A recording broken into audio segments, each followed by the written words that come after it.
Made for Me, Chapter 16. On Tuesday, Andre called her at work, but she didn't pick up. Personal calls weren't for the office.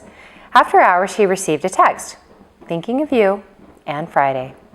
She responded with a smiley face emoticon. By the time she walked through the door of her first new client meeting, all thoughts of Andre had long vanished. Two couples, an older single divorcee and a young man, had come in for introductory meetings. Lars attended the first three, while Ulrich joined her for the last one. The newly minted technology millionaire asked an hour's worth of questions, enough to cause Ulrich to stare hard, but he remained polite and diplomatic to the end. Danielle made sure to ask each new client how they had come to learn about her, and each had given the same response, Georgi Metlerin. There was no mystery in the referrals, and her restaurant had nothing to do with it. The week ended with the numbers being posted, her figures at the top. Again, no one bothered to congratulate her, no bell ringing or flag raising recognition that dominated the trading atmosphere in the States. She knew it was all because success was expected. David's words were prophetic. It truly was all about the money. To augment this culture, very little social life seemed to exist within the office.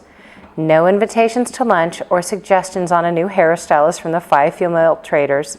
The men were no different. She didn't see bantering in the hallways or milling in the stocked kitchen. It was too bad, really.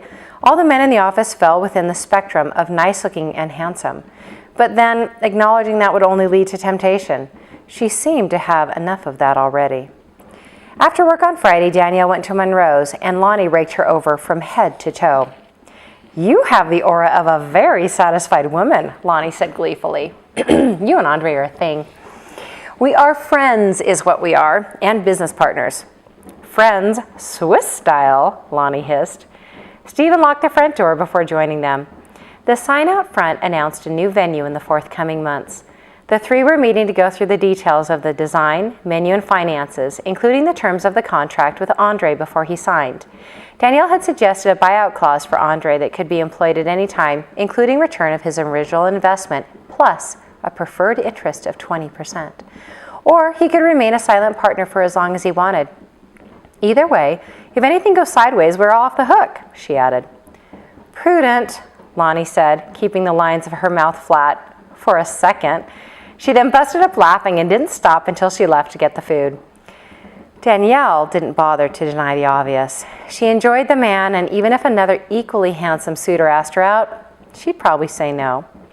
The following day, she was in the middle of copying and pasting data from a research report into an Excel spreadsheet when her buzzer rang.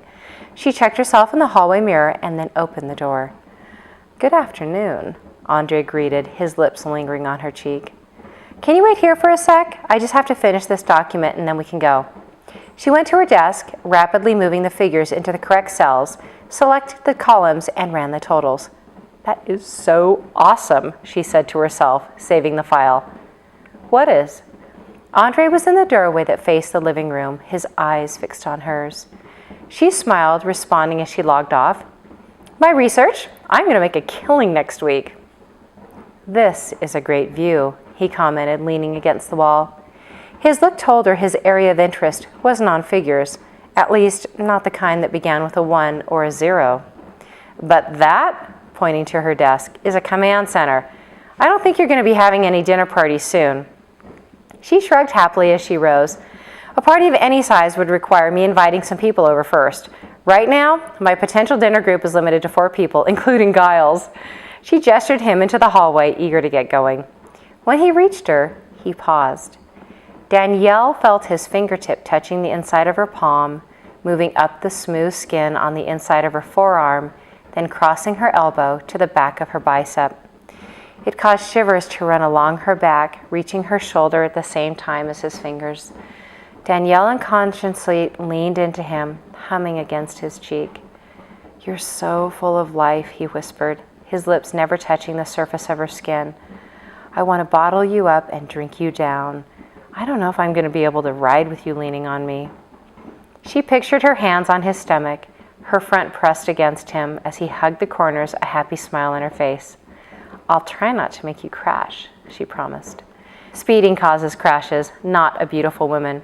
But just to be on the safe side, we're going to stop by my shop. You need a real riding outfit. Danielle soon learned jeans, boots, and leather jacket didn't meet Andre's criteria of true riding gear. He took her directly to the rack of mesh pants and jackets, playfully drawing her away from the bright yellow leather suits where she had gone. The yellow leather is sexier in an Uma Thurman Kill Bill type of way, he informed her. This is better for dust and pavement. The afternoon hours passed like one of those accelerated but slow frame films, where days of activity are condensed into seconds, yet certain segments seem extraordinarily long, leaving visuals and emotions lingering, to be replayed time and again. The other day you said the house is your father's. Does that mean your mother doesn't live with them? They live very separate lives, 2 homes, 2 agendas. Probably 2 very pretty homes, thought Danielle. She diverted the conversation away from his family, choosing hockey. She learned Andre and Max played in the same hockey league, frequently going to Geneva to participate in tournaments, oftentimes competing against Andre's cousins who live there. Did you know that the lake at San Moritz has horse riding competitions on the frozen lake? I keep lobbying for a motorcycle race with spiked tires, but so far I don't have any takers.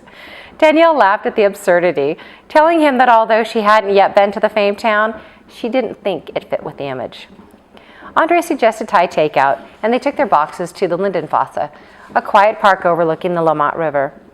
He asked more about her family and the grape-growing business, telling her he'd heard of the Willamette Valley. I'm not surprised. In the last 20 years, it stepped up its reputation, with a number of high-profile wines made it to the best of lists every year. Why didn't you go into the business? Danielle spoke of her mother's liver disease and death and touched on her father's health. Is that why you don't drink? Worried about liver damage? She nodded. I'm probably predisposed to certain medical problems, but really, I wanted to do something different. A career with numbers, and in my line of work, not drinking has a distinct advantage. Sure, apparently you don't have to stay up all night. His slight grumpiness was flattering. Do you enjoy what you do? Yes, she replied. It's a lot of fun and mentally invigorating, but it's like a dentist. It's worthwhile and respective, but not the preferred topic at cocktail parties. He put his fingers on her hair, touching a curl. At my command center, it's my professional umbilical cord. I originally thought you were a financial services officer and an attorney. I honestly had no idea what you did for a living, and to be frank, I didn't care too much. I just wanted to be with you. Andre's hand slid to her shoulders. Danielle hummed and smiled, thinking of what to say, since she wasn't prepared to give him the same contemplative look he was giving her. She intentionally scoured his face. You're absolutely gorgeous. Have I ever told you that? One of Andre's modest smiles brightened his face. No. You really didn't have to, as I already know it. Danielle's mouth opened. You know, I think that's the first ego-filled thing that you have ever said. Andre's crease lines deepened with his humor. It's true, isn't it? She pushed her fingers up and into his hair, pulling her to him. Absolutely.